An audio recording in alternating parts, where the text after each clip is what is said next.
Merci de nous rejoindre sur Al24 News pour votre journal de 19h. L'essentiel de l'actualité internationale et nationale de ce vendredi 8 août à venir juste après les titres. Benjamin Netanyahou joue avec le feu et annonce un plan d'envahissement de la ville de Gaza. L'Algérie convoque une réunion d'urgence au Conseil de sécurité appuyée par les membres européens alors que la communauté internationale dénonce l'aventurisme de l'entité sioniste. 72 martyrs durant les dernières 24 heures à Gaza au 672e jour du génocide sioniste, 26 depuis les premières heures de la journée. Et la famine, quant à elle, continue de faire des ravages, notamment chez les plus vulnérables. Situation très tendue au Soudan avec la reprise des exactions des forces de soutien rapide. 16 morts et 8 blessés signalés dans un village au Kordofan.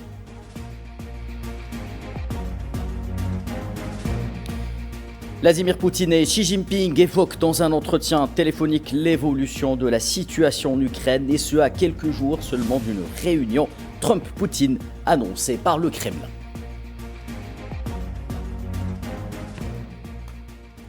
Madame, Monsieur, bonsoir. Nouveau rebondissement dramatique dans le génocide sioniste à Gaza. Benjamin Netanyahou évoque publiquement un plan validé par le cabinet de sécurité sioniste visant à envahir Gaza City, qui compte près d'1 million de Palestiniens. Les masques tombent et les réelles intentions de l'occupation sont dévoilées au grand jour. Will Israel take control of all of Gaza? We intend to. Il avait déclaré la veille son intention de prendre le contrôle militaire de toute la bande de Gaza, malgré l'intensification des critiques internes et à l'étranger concernant l'agression dévastatrice qui dure depuis près de 2 ans dans l'enclave palestinienne. Le cabinet de sécurité de l'entité s'est réuni et a voté en faveur d'un plan d'occupation de Gaza qui inclut des contrôles sécuritaires, alimentaires et militaires. Sans autorité issue de la volonté des Gazaouis, une mise sous tutelle pure et simple de la bande de Gaza. C'est la concrétisation verbale et militaire d'un plan qui plane depuis des années dans l'espace politique sioniste. Une solution finale et radicale aux yeux du dirigeant qui voit en Gaza un obstacle à une domination régionale totale. That's what we want to do. Malgré un mandat d'arrêt international à son encontre, les protestations diplomatiques, les sanctions judiciaires de dizaines d'instances et d'États, Netanyahou poursuit dans son dessein mortel pour les Palestiniens.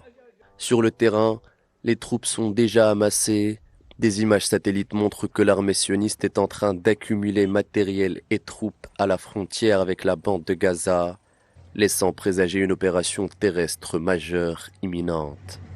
Pour rappel, l'armée sioniste occupée opère à l'heure actuelle près de 75% dans la bande de Gaza, tout en bombardant arbitrairement des points de localisation de populations civiles.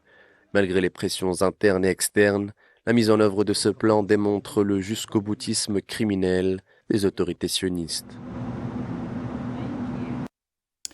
Et pour une première analyse dans ce dossier, nous rejoignons en direct depuis Genève Riyad Sidawi. Vous êtes politologue et directeur du Centre arabe et recherche d'analyse politique et sociale. Bonsoir monsieur. A-t-on franchi un cap supplémentaire selon vous dans l'intention sioniste de s'accaparer de la bande de Gaza? Et est-ce en soi un aveu d'échec de l'armée sioniste par rapport à ses opérations militaires à Gaza après 2 ans d'agression? Oui, je pense d'ailleurs on doit parler de 2 niveaux. Le niveau militaire, l'armée sioniste a bien expliqué qu'elle est incapable à maîtriser, dominer totalement Gaza. Elle ne peut pas occuper définitivement Gaza, ne peut pas même libérer les prisonniers israéliens. D'ailleurs, c'était l'objectif majeur de cette opération militaire, cette agression militaire, c'est libérer les prisonniers sionistes et désarmer la résistance palestinienne et à leur tête le Hamas. Donc les 2 objectifs de cette guerre n'ont pas été réalisés, ce qui affole Netanyahou et surtout son entourage d'extrémistes et de néo-nazis, Ben Gvir ou Smotrich qui veulent éradiquer totalement la population palestinienne. Et peut-être c'est parmi les rares fois dans l'histoire qu'on voit les militaires, les généraux ne veulent pas cette guerre, or les politiques poussent jusqu'au boutisme de cette guerre, poussent vers l'infini de cette guerre, parce que les politiques ne sont pas dans le front. Mais il y a une idéologie extrémiste, voire fasciste, qui pousse cette roi personnalité hors la loi, Ben Gvir, Smotrich et Netanyahou, à massacrer la population civile à Gaza. Riyad Sidawi, rapidement une deuxième question. Quelles seraient selon vous les conséquences d'un tel aventurisme sur le plan géopolitique dans une région comme celle du Moyen-Orient?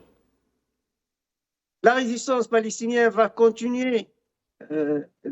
L'État sioniste a assassiné plusieurs chefs historiques de la résistance palestinienne, mais cette résistance n'a jamais cessé. Ils vont avoir d'autres jeunes et qui vont prendre le flambeau, qui vont continuer cette résistance. C'est la philosophie de l'histoire.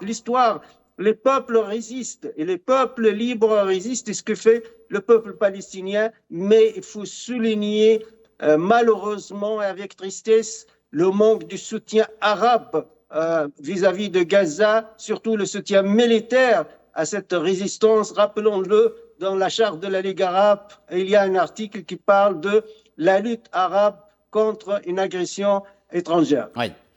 Merci Riyad Sidawi pour ces analyses. Je rappelle que vous êtes politologue et directeur du Centre arabe de recherche et d'analyse politique et sociale. Vous étiez en direct avec nous depuis Genève. Merci à vous. Et à la suite des derniers développements, le Conseil de sécurité de l'ONU tiendra une réunion d'urgence dans les prochaines heures, probablement à la demande de l'Algérie, appuyée par les pays européens membres du Conseil de sécurité. Elle sera bien entendu consacrée à la décision du cabinet de sécurité sioniste d'envahir Gaza. L'Algérie insiste pour que cette réunion puisse avoir lieu dans les plus brefs délais.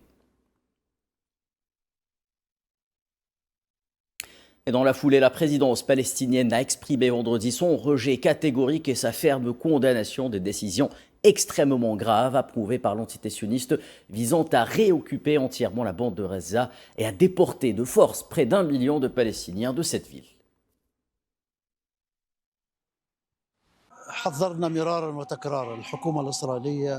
Nous avons averti à plusieurs reprises le gouvernement israélien des conséquences de ces mesures qui n'apporteront ni sécurité, ni paix, ni stabilité. Le gouvernement israélien poursuit sa guerre d'extermination et de déplacement contre le peuple palestinien, défiant le peuple palestinien et la nation arabe et faisant fi des reconnaissances des grandes puissances réunies à New York et qui se réuniront à nouveau. Le porte-parole du président palestinien a par ailleurs tenu les États-Unis pour responsables de la situation actuelle. Nous tenons l'administration américaine pour responsable de la mise en place d'un frein à cette politique israélienne, car les déclarations américaines ne font qu'encourager Israël à poursuivre la guerre. Par conséquent, nous, la présidence palestinienne, sommes aujourd'hui en contact permanent avec les dirigeants arabes et le monde entier pour condamner et rejeter cette action et déployer des efforts à tous les niveaux pour mettre fin à cette agression. Il s'agit d'une agression dangereuse et ces déclarations sont irresponsables. L'administration américaine a la lourde responsabilité de mettre fin à cette escalade car elle aura des conséquences négatives pour tous. Le mouvement Hamas a confirmé que les plans approuvés par le cabinet sioniste visant à occuper la ville de Gaza et à déporter tous ses habitants constituent un crime de guerre à part entière que le gouvernement d'occupation fasciste prévoit de mettre en œuvre. Dans un communiqué publié vendredi, le mouvement palestinien a expliqué que cette décision est une continuation de la politique de génocide, de déplacement forcé et de pratiques brutales qui équivalent à un nettoyage ethnique contre le peuple palestinien.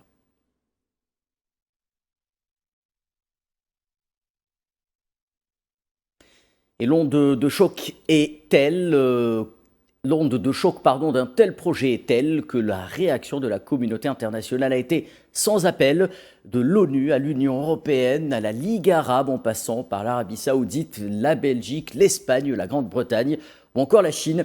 Le rejet du plan sioniste est unanime et total. La communauté internationale exprime ce soir de graves inquiétudes et avertit quant aux conséquences désastreuses d'une telle entreprise contraire au droit international.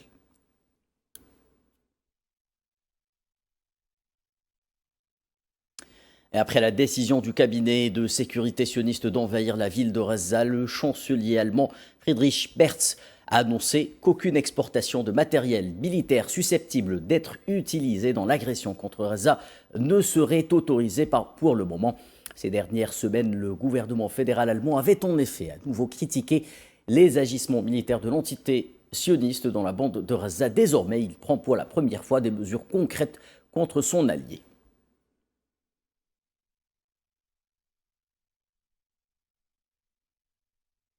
Et un porte-parole des Nations Unies a déclaré vendredi que toute décision qui élargirait les opérations militaires sionistes à Gaza était profondément alarmante.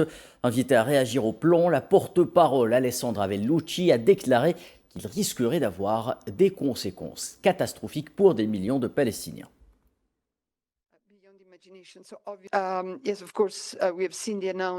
Oui, bien sûr, nous avons vu les annonces du cabinet israélien et je peux vous dire que si elles sont confirmées, nous verrons ce qui se passera, mais toute décision d'étendre les opérations militaires israéliennes à Gaza est profondément alarmante et il est évident que cela risquerait d'avoir des conséquences catastrophiques pour des millions de Palestiniens et pourrait mettre davantage en danger la vie des otages encore détenus à Gaza. Il faut que ce soit très clair, nous sommes fermement opposés à toute escalade du conflit. Et pour les Palestiniens de Gaza, ce qui se trame chez l'occupant a des allures de solution finale face à un occupant qui n'hésite pas à reproduire des procédés fascistes afin de mettre la main sur la bande de Gaza et parachever son entreprise diabolique de nettoyage ethnique. Les Palestiniens ont exprimé leur désarroi à la nouvelle du plan approuvé par le cabinet de sécurité sioniste visant à envahir la ville de Gaza, décision qui étend potentiellement les opérations du bureau sioniste dans le territoire palestinien déjà dévasté. Sabri Naïm, qui a été déplacée à plusieurs reprises pendant le génocide en cours et qui se trouve actuellement dans la ville de Gaza, a déclaré qu'elle ne savait pas où aller. Je ne sais pas où aller. Où devrions-nous aller? C'est honteux. De toute façon, nous vivons sous des tentes. Où veut-il nous envoyer? Ce qui changera, c'est la zone. Nous sommes là, sous des tentes. Et ici, sous des tentes. Et si nous retournons, nous serons sous des tentes. Toute notre vie, nous serons sous des tentes. Jusqu'à quand? Que veut l'armée? Nous laisser où nous sommes? Où devrions-nous aller? Nous sommes 21 personnes. Comment pouvons-nous aller vers le sud? Comment les emmener et partir? Comment porter les tantes ou les enfants ou les femmes enceintes ou celles qui allaitent? Que dois-je faire? Où dois-je aller? Où devrions-nous être déplacés? Nous avons été déplacés de Beit Hanoun. Nous sommes venus ici. Et où devrions-nous aller? Au sud. C'est honteux. Pouvons-nous nous déplacer? Nos enfants, je suis vieux. Comment puis-je me déplacer? Comment puis-je marcher? Comment puis-je aller? Et les enfants et celles qui sont enceintes, tout cela n'est que déplacement. Où devrions-nous aller? Là-bas, au sud, il n'y a pas d'espace. Ici, il n'y a pas d'espace. Nous avons laissé le nord derrière nous. Et maintenant ici, c'est honteux. Trouvez une solution. Où devrions-nous aller? L'entité sioniste prévoit une campagne élargie de l'escalade contre Gaza. S'ajoute à cela une catastrophe humanitaire qui s'aggrave. Où devrions-nous aller? Où devrions-nous aller? Ils disent au sud. Il n'y a pas de place pour nous au sud. Nous sommes restés au sud et ils nous ont fait déménager au nord. Nous sommes restés au nord, puis ils nous ont fait déménager à Gaza Ouest. Nous sommes restés au bord de la mer et de ci, de là, ils continuent de nous faire déménager. Où devrions-nous aller? On ne peut rien faire. Je dis, mourons où nous sommes, c'est mieux.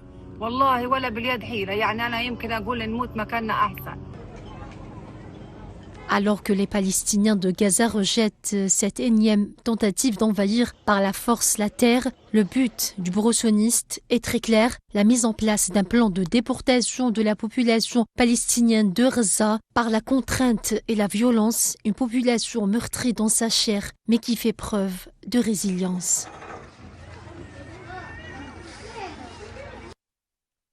Et en parallèle à ces derniers développements, l'agression génocidaire se dit sur Gaza. On est à son 672e jour. Pas moins de 72 martyrs et 314 blessés ont été enregistrés durant les dernières 24 heures.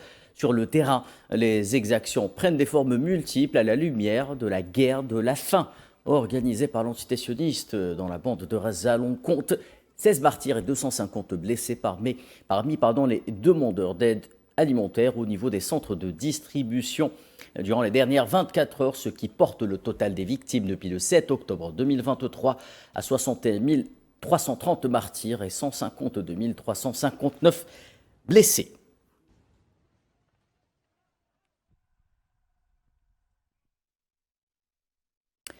Et pas moins de 26 martyrs sont tombés dans différentes zones de la bande de Gaza depuis les premières heures de la journée. Les derniers massacres commis par l'entité sioniste font état de 5 martyrs au niveau du Douar Beni Sihila à Khan Younes.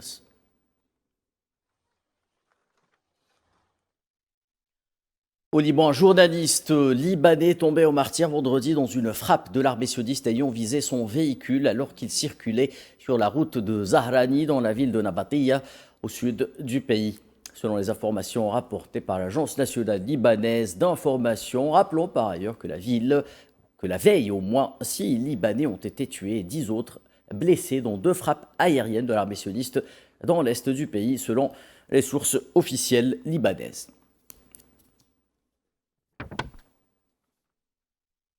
Ouvrant le dossier africain présent avec le secrétaire d'État auprès du ministre des Affaires étrangères algérien chargé de la communauté nationale à l'étranger, Soufiane Chayeb, qui a souligné depuis Avaza au Turkménistan la nécessité d'apporter l'appui technique et technologique aux pays en développement sans littoral pour accroître leur contribution en chaîne de valeur mondiale lors des travaux de la table ronde de haut niveau tenue dans le cadre de la conférence des Nations Unies sur les pays en développement sans littoral.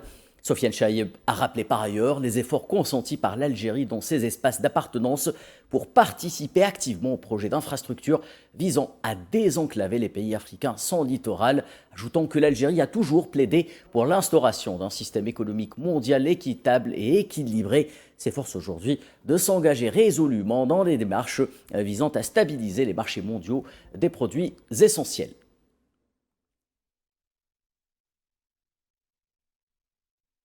Et de son côté, la secrétaire d'État auprès du ministre des Affaires étrangères chargée des affaires africaines algériennes, Selma Barta Mansouri, a présidé ce vendredi à Pretoria en Afrique du Sud les travaux de la 10e session du comité des points focaux du mécanisme africain d'évaluation par les pairs MAEP.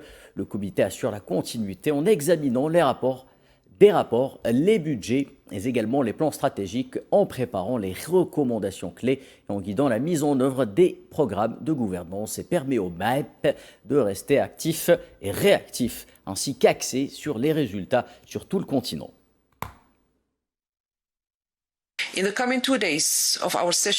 Pendant les 2 jours que durera cette session, nous examinerons un ensemble de problématiques incluant certaines nominations au sein du panel des personnes imminentes qui restent la pierre angulaire du système du MAEP. Nous examinerons également quelques mises à jour clés dans le management institutionnel et l'exécution financière, tout comme le calendrier statutaire du MAEP. Les délibérations doivent être guidées par un objectif double. Premièrement, la préservation de la crédibilité stratégique et l'indépendance du mécanisme. Et deuxièmement, s'assurer que l'utilisation de nos ressources soit efficiente, transparente et pleinement alignée à la responsabilité et la bonne gouvernance. Et puis, situation toujours sous tension au Soudan. Au moins 16 personnes ont été tuées, 8 autres ont été blessées dans une nouvelle attaque des forces de soutien rapide ayant pris pour cible, cette fois-ci, le village de Markaz Ez-Ziyadia au nord du Kordofan. Selon les informations relayées par le réseau des médecins soudanais, 6 autres personnes sont portées disparues alors qu'un enfant a été retrouvé chez lui dans un état de calcination.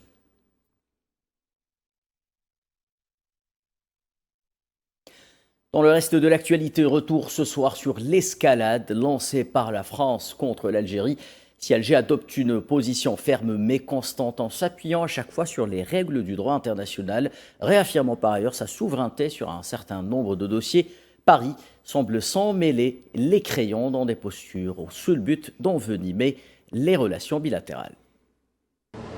Opposer un discours de fermeté appuyé par des décisions souveraines, voilà le choix assumé par Alger face aux tensions récurrentes avec Paris. Depuis plusieurs semaines, la position algérienne reste constante, appliquer le principe de réciprocité sans jamais s'écarter des règles du droit international. Quand Paris suspend, Alger dénonce. Face aux vaines tentatives réitérées de la France visant à alimenter le feu de la discorde, l'Algérie ne cède ni à la surenchère ni à la provocation. De Beauvau au Quai d'Orsay, Paris n'en est pas à son coup d'essai. Cette fois, c'est l'Élysée lui-même qui s'illustre en privilégiant la voie épistolaire plutôt que les canaux diplomatiques officiels, pourtant maintenus ouverts par Alger.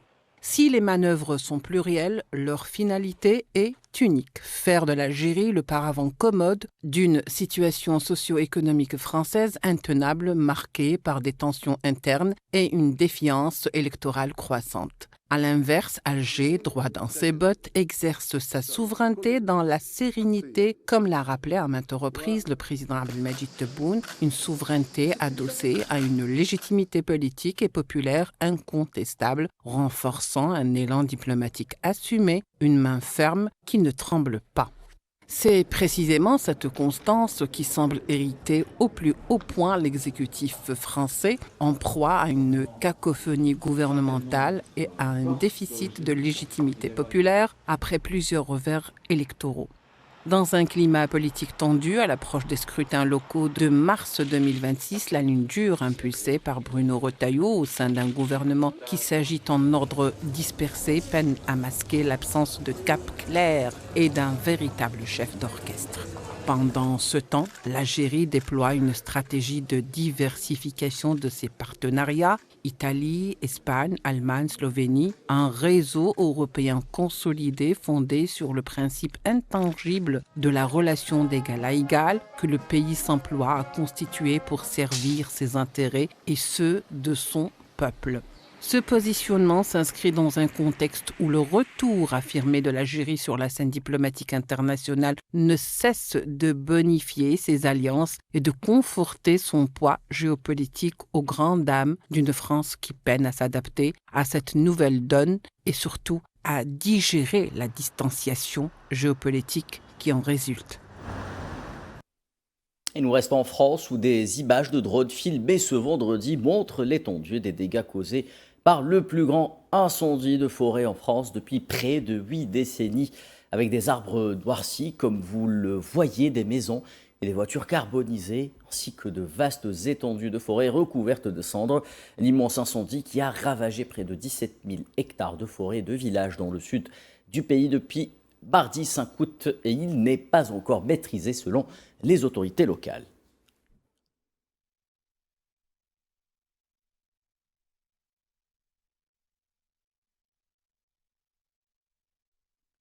Je vous en parlais en titre, le président chinois Xi Jinping a eu vendredi une conversation téléphonique avec son homologue russe Vladimir Poutine. À la demande de ce dernier, Poutine a évoqué le point de vue de la Russie sur la situation actuelle de la crise ukrainienne et des récents contacts et communications entre la Russie et les États-Unis, affirmant que la Russie apprécie hautement le rôle constructif joué par la Chine pour le règlement politique de la crise. Xi Jinping a quant à lui exposé la position de principe de la Chine et a souligné qu'il n'existe pas de solution simple aux problèmes complexes.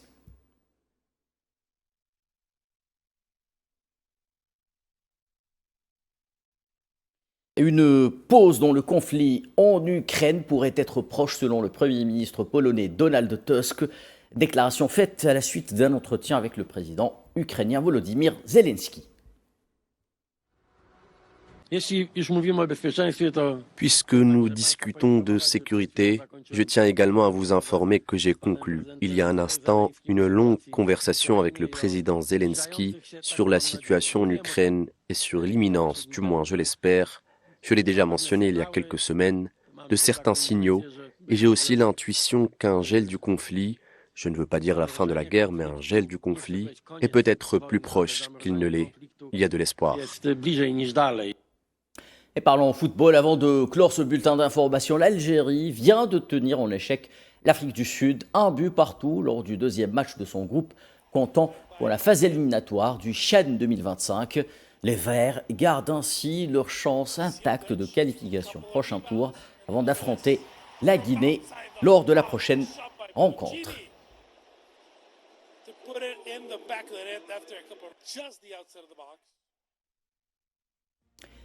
C'est la fin de ce journal. L'actualité se poursuit sur Al24 News, notamment sur nos plateformes et nos réseaux sociaux. La suite avec l'échiquier international présenté par Leila Guertal.